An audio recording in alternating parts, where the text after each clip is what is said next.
함께 읽은 본문의 말씀을 가지고 세상을 변화시키는 교회라는 제목으로 하나님 말씀을 증거하겠습니다. 우리 구주께서 이 땅에 오셔서 십자가에 죽으시고 부활하셨습니다.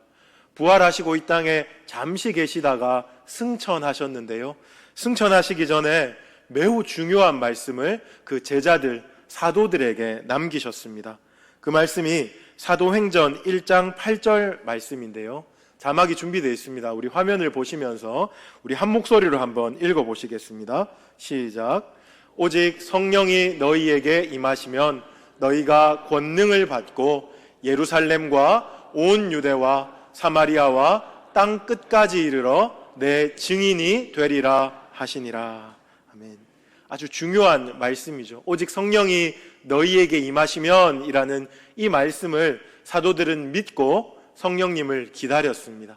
마침내 오순절날 성령님이 임하셨지요. 각 사람에게 불의 혀가 갈라짐 같이 성령님이 임하셨고, 그 사건을 통하여서 교회가 섰습니다. 우리는 그 교회를 초대교회다 이렇게 말하죠. 그래서 초대교회에 자연스럽게 주어진 사명이 있는데 바로 땅 끝까지 이르러 주님의 증인이 되는 것입니다. 교회는 그 사명을 가지고 마땅히 주님의 복음을 전파해야만 했습니다. 참으로 초대교회의 모든 성도님들은 어디를 가든지 주님의 이름을 증거했고, 그것 때문에 때로는 고난을 받고 순교에 이르기까지 했습니다. 주님의 이름을 전하는 것, 주님의 복음을 선포하는 것, 교회에게 주어진 사명입니다. 이것을 그런데 우리는 조금 더 확장해서 이해할 필요가 있습니다. 단지 그냥 입술로 복음을 말하는 것, 예수님에 대한 이야기를 하는 것뿐만 아니라 우리는 복음을 들고 세상 속으로 들어가서 세상을 복음적으로 변화시키는 사명이 교회에 주어졌다는 것을 이해해야 합니다. 성경 66권은 구약과 신약 성경은 공히 이것들을 말하고 있습니다. 교회의 사명은 단지 그냥 우리는 예수 믿노라 하고 살아가는 것이 아니고 세상 가운데 들어가서 세상에서 세상을 복음적으로 변화시키는 것이다 하는 것을 여러분들이 좀 이해하시면 좋겠습니다.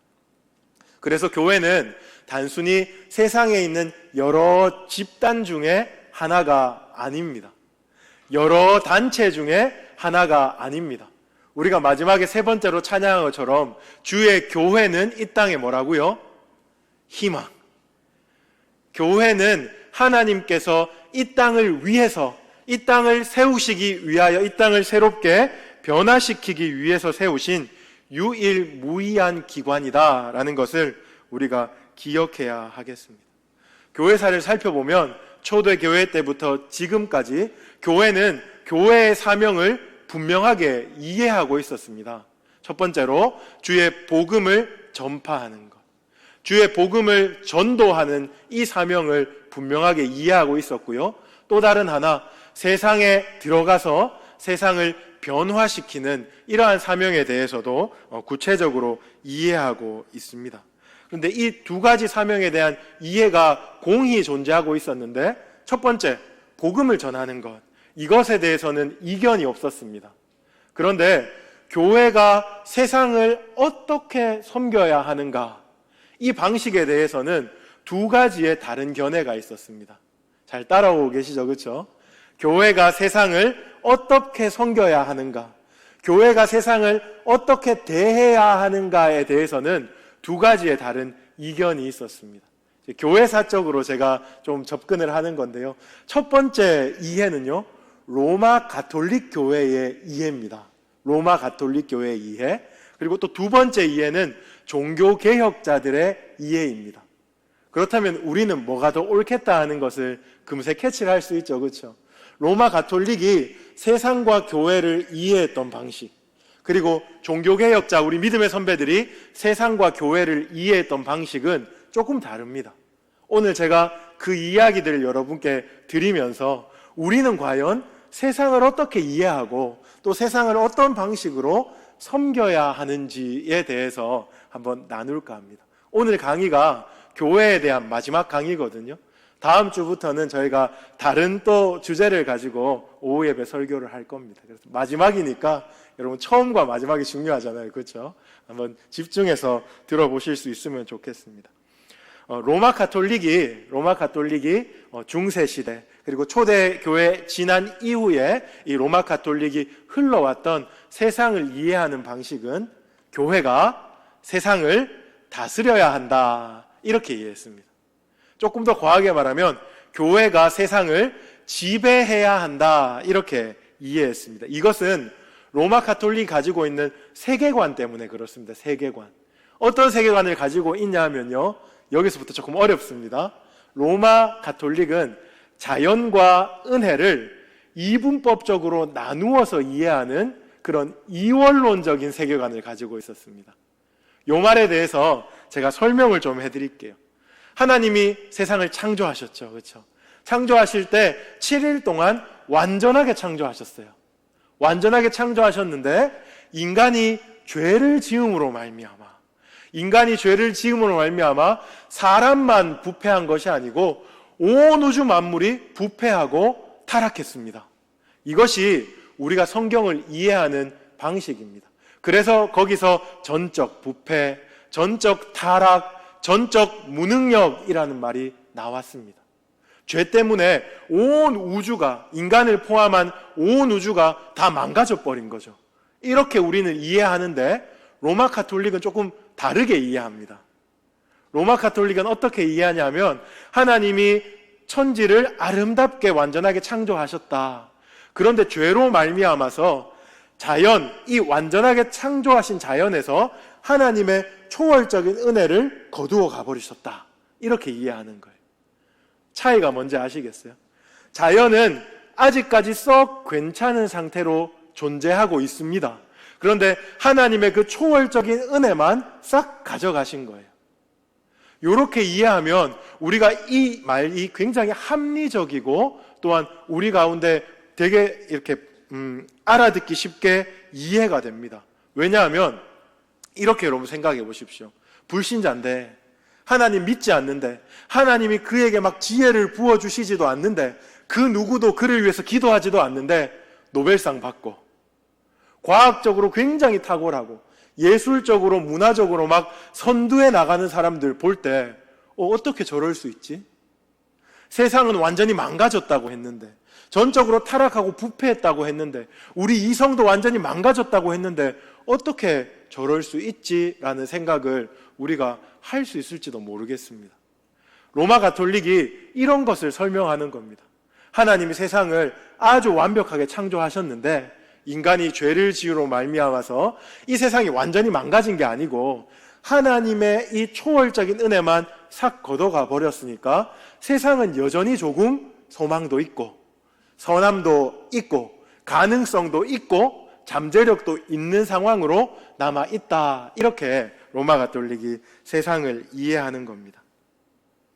좀 그럴듯하지 않겠습니까? 그런데 이렇게 로마 가톨릭이 이해하는 까닭이 있습니다. 이런 이유는 뭐냐면 세상이 완전히 망가졌고 세상이 완전히 부패했다 이렇게 이해하진 않지만 두 층으로 딱 나누어서 이해하는 겁니다. 세상은 하나님의 은혜가 없기 때문에 죄에 악되어 있진 않지만 부족하다. 하층 계급이다. 이해가 되시나요? 세상은 하나님의 은혜가 없기 때문에 세상은 여전히 부족함이 있다 이렇게 이해하는 거예요. 근데 이 부족함을 무엇이 채워줄 수 있냐면 오직 교회밖에 이것을 못 채워준다 이렇게 이해를 하는 거예요. 조금 어려우시죠? 그렇죠? 헷갈리시죠? 이렇게 해서 교회가 세상을 다스려야 된다라는 그런 그들의 논리가 완성이 되는 겁니다. 제가 예를 하나 들어드릴게요. 일본의 극우 세력이 있습니다. 일본의 극우 세력이 정말 말도 안 되는 이야기들을 계속하고 있어요.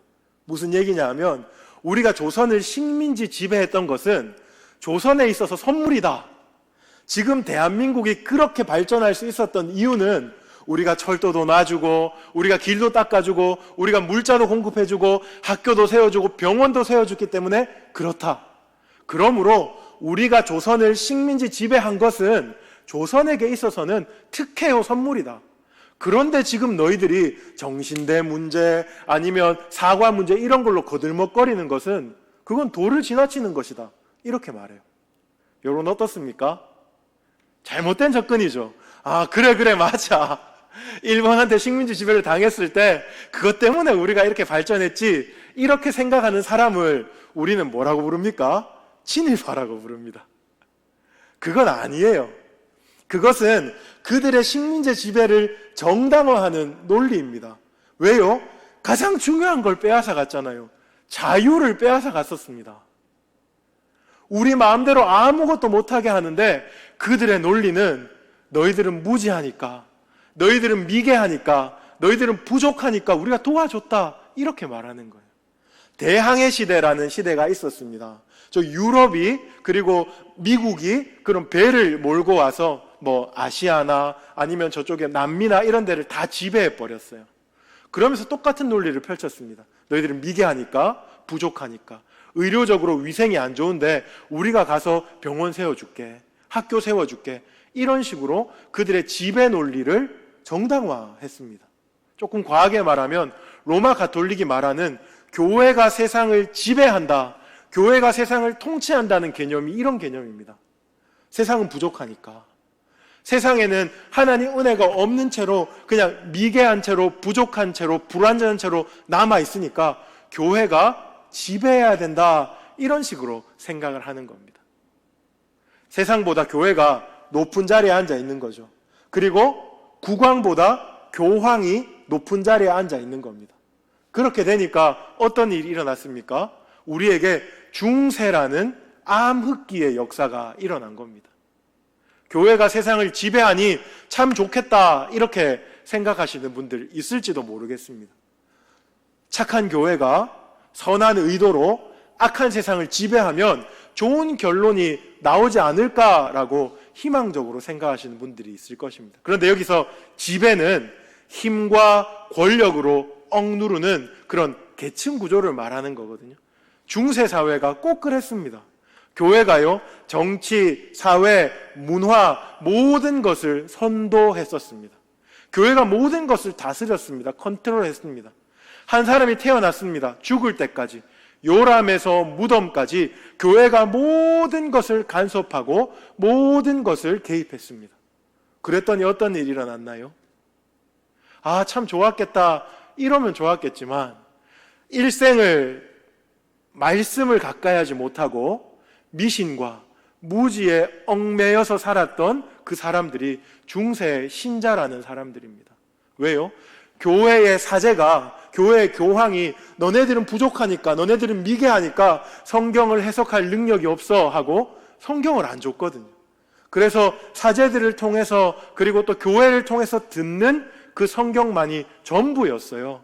그래서 성도들은 하나님의 백성이라기보다는 그냥 종교성만 가지고, 하나님의 말씀이라기보다는 교회가 세운 법도에 따라서 살아감으로 결국에는 하나님의 기쁨과 하나님의 샬롬을 다 잃어버린 상태, 그런 상태에 빠져버린 겁니다. 교회가 나라를 다스렸더니 어떤 일이 나냐면 하나님의 공의와 정의와 사랑이 하수같이 흘러간 게 아니고요, 교회가 부정부패하여서 그들이 권력욕으로 그들이 얻기에만 급급한 그런 사회가 되어버린 겁니다. 굉장히 모순적이죠. 그렇죠?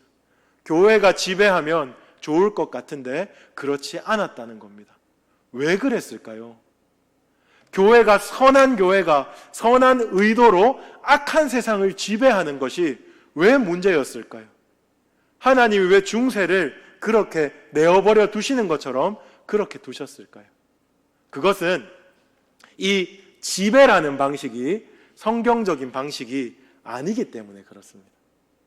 힘으로, 권력으로 상위에 올라가서 아래에 있는 사람을 억누르고 그들은 무지한 채로 그냥 내버려 둔 채로 그냥 자기들이 원하는 방식으로 조종하고 이끄는 것, 이것이 성경적인 방식이 아니라는 겁니다.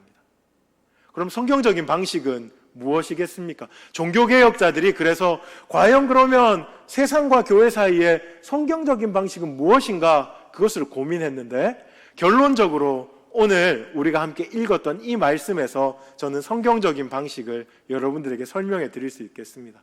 요한복음 3장 16절, 하나님이 세상을 이처럼 사랑하사 독생자를 주셨으니, 하나님께서 세상을 사랑하셔서 독생자를 주셨습니다. 독생자를 주실 때 어떤 방식으로 주셨는가를 우리가 보면 세상과 교회의 관계를 알 수 있습니다. 독생자를 어떻게 주셨습니까? 독생자가 왕으로 이 땅에 오셨습니까? 로마의 황제로 혹은 헤롯 궁궐에서 태어나셨습니까? 아닙니다. 우리의 독생자 예수 그리스도는 마구간 말구유에서 태어났습니다. 세상에서 가장 낮은 종의 모습으로 태어났습니다. 그리고 종의 모습으로 섬기고 헌신하며 이 땅에 사셨습니다. 결국 그렇게 어렵게 해서 인생 역전을 해서 결국에는 왕자에 앉았다. 그것이 성경에 말하는 것이 아니죠. 종의 모습으로 살다가 십자가에서 죄인의 괴수의 모습으로 돌아가셨습니다.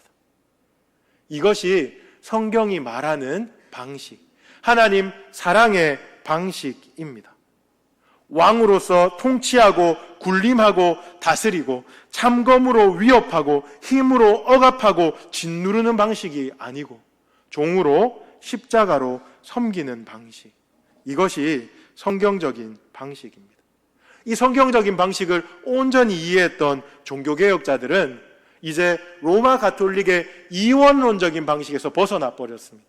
자연과 은혜를 구분해서 자연은 낮고 은혜는 높다, 계급으로 딱 해서, 그러니까 교회가 세상을 다스려야 된다, 이런 세계관에서 벗어났습니다.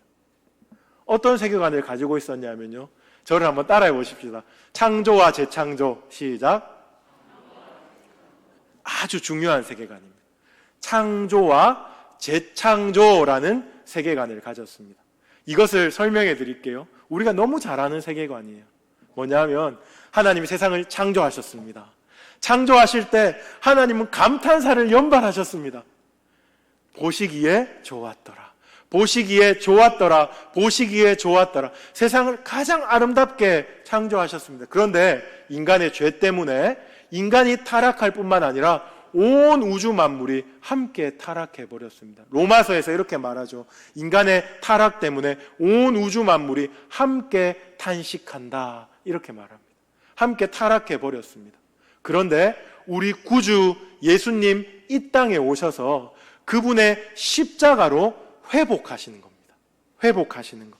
말씀을 한 구절 여러분들에게 알려드릴게요. 고린도 후서 5장 17절입니다. 자막이 준비되어 있을 텐데 제가 한번 읽어보겠습니다. 그런즉 누구든지 그리스도 안에 있으면 새로운 피조물이라, 이전 것은 지나갔으니 보라 새 것이 되었도다. 지금 새로운 피조물, 새로운 창조에 대해서 말씀을 하시는 겁니다.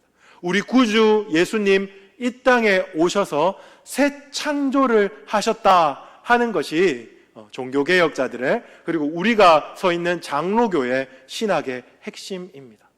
세상은 타락했습니다. 하지만 죄로 타락한 세상이 하나님의 작품이 아닌 것처럼, 하나님이 조금 못하게 창조한 것처럼 그렇게 여겨지는 것이 아니고, 회복되면 다시금 하나님의 창조의 영광을 가진 세상으로 회복될 수 있다라는 세계관을 가지게 된 겁니다. 이러한 세계관 속에서 교회는 세상을 낮게 보는 것이 아니고, 교회는 세상을 지배해야 될 피지배 대상으로 보는 것이 아니고, 교회는 세상 속으로 들어가서 세상 속에서 섬기고 세상을 변화시켜야 한다라는 그런 세계관으로 접근을 하게 된 것입니다. 제가 이렇게 교회가 가진 새로운 세계관, 그것을 두 가지 키워드로 여러분들에게 좀 정리해 드리고 싶습니다. 첫 번째 키워드는 종이란 겁니다. 종. 우리 구주 예수 이 땅에 오셨을 때 종의 모습으로 오셨습니다. 우리도 예수님처럼 종으로 섬겨야 합니다. 어떤 사람은 이렇게 질문할 수 있겠습니다. 우리가 하나님의 종이지 세상의 종이냐?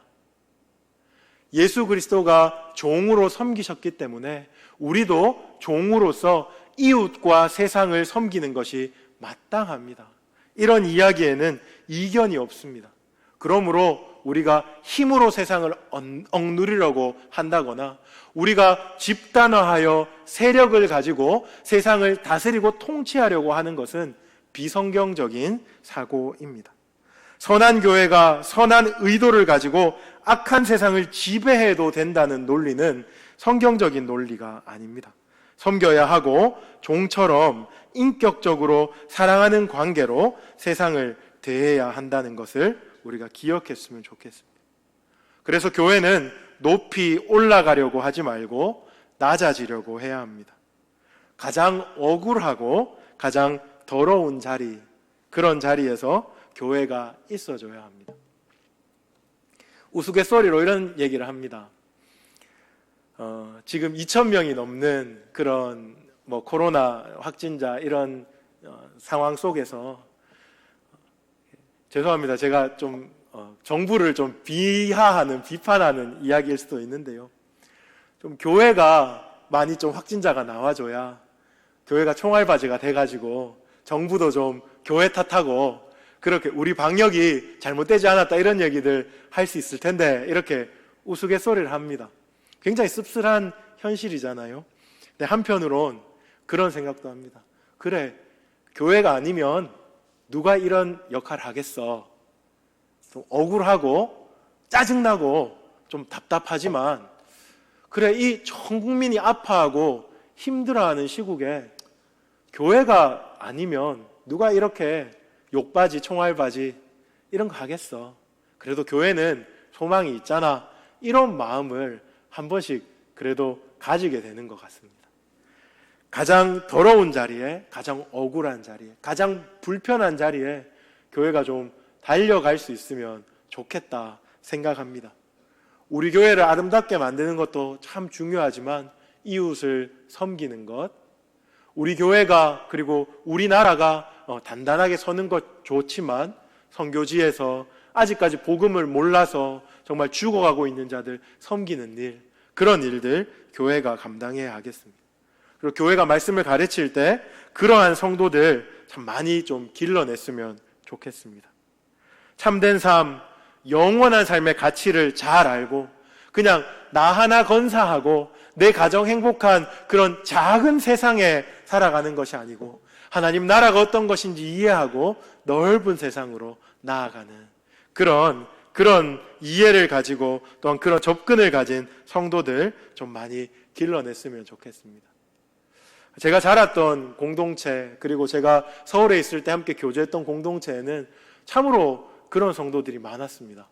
의사였는데 하루아침에 그 의사 자리 그냥 내려놓고 그냥 선교사로 나가고, 또 연봉이 높은 직장에 있었는데 아무리 고민해도 그 직장의 방침이, 그 직장이 가지고 있는 어떤 기조가, 정신이 비성경적이라고 생각해서 그 직장에서 나와서 중소기업 가고 이런 사람들 꽤 많이 보았습니다. 그게 가능한가 이렇게 생각하는 사람 있을지도 모르겠지만 참으로 우리 교회가 그렇게 사람들 좀 가르쳐내고, 그래서 세상에 군림하고 파워, 힘으로 무언가 보여줘야지 하는 그런 깨문과 환상에서 좀 벗어나서 예수님 그렇게 하셨던 것처럼 종으로 세상을 좀 잘 섬기면 좋겠습니다. 두 번째 키워드는요, 누룩입니다. 누룩. 성경에 누룩이 나옵니다. 그것은 빵을 부풀리는 효모입니다. 아주 적은 누룩이 큰 변화를 만들어내는 것이죠. 우리가 누룩과 같이 세상에 스며들어야 합니다. 스며드는 것의 핵심은 동화되는 것이 아니고 변화시키는 겁니다. 제가 로마 가톨릭 이야기를 많이 했는데 로마 가톨릭은 세상과 교회를 딱 분리합니다. 교회는 거룩하고 세상은 속되다. 이렇게 딱 분리합니다. 그리고 교회는 영적이고 높고 세상은 세속적이고 낮다. 이렇게 분류합니다. 하지만 우리는 그렇게 이해하지 않습니다. 우리는 누군가의 가족으로, 누군가의 이웃으로, 또 누군가의 동료로서 그들 가운데 스며들어야 합니다. 위에서 다스리고 위에서 군림하고 위에서 고쳐주겠다 이것이 아니고 함께 눈물 흘리고 함께 안아주고 그 가운데서 변화의 역사를 만들어내어야 합니다. 하나님의 사랑으로 그들을 사랑하고 품어주고 위로하며 도와주는 삶을 살아야 합니다. 근데 그러함에도 불구하고 잊지 말아야 되는 것이 1번이죠. 무엇입니까? 예수 그리스도의 복음을 전하는 일.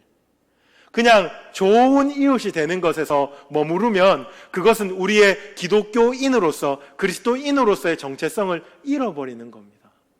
우리가 사랑하고 섬기고 도와주고 새롭게 하고 혁신하고 변화시키는 그 중심에는 그럼에도 불구하고 영적으로 죽었던 자를 살리는 이 복음 전도의 일, 복음 전파의 일은 반드시 있어야 하겠습니다. 그들의 영적인 문제에도 관심을 가져야 하고 영적인 의사이신 그리스도께로 데리고 나갈 수 있는 그 중심을 간직한 채로 세상 속으로 들어가서 세상의 누룩과 같이 그들을 변화시키고 회복해 하는 일, 그것이 바로 교회의 일인 줄로 믿습니다. 이제 말씀을 마무리하고자 합니다. 오늘은 교회와 세상의 관계에 대해서 함께 살펴보았습니다. 이원론적인 세계관이니 로마니 중세니 이런 이야기들은 여러분들 기억하지 않아도 됩니다. 아주 단순한 결론을 기억하십시오. 교회의 사명은 2가지입니다. 복음을 전하는 것과 복음을 들고 세상 속으로 들어가서 세상을 복음적으로 변화시키는 것. 이 2가지를 우리는 기억하고 우리의 어떠한 능력이나 우리의 어떠한 수준에 맞게 하지만 그 자리에서 최선을 다하여 세상을 변화시킬 수 있는 그런 우리들이 되기를 원합니다. 종의 자세로 그리고 누룩과 같이 세상을 대하며 낮은 자리에서 그리고 그들 속에서 세상을 거룩해 하는 그런 복음 선포적 공동체로 우리 교회가 세워지고 또 여러분들이 한 명의 교회로서 세상을 또 아름답게 섬겨 나가기를 주님의 이름으로 축복합니다. 제가 한번 기도